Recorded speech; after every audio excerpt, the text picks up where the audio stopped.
దేవుని నామములో మీ అందరికీ నా హృదయపూర్వక వందనాలు తెలియజేస్తున్నాను. ప్రియ యేసు నిర్మించితివి, ప్రియమారనా హృదయం ముదమారవసించునా,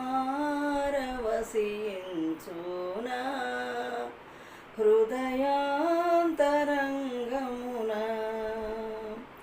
వికసించే విశ్వాసంబు, వాక్యంబును చదువగనే చేరీతి నీదు దారి, కోరి నడిపించుము చేరీతి నీదు దారి, కోరి నడిపించుము ప్రియ యేసు నిర్మించితివి.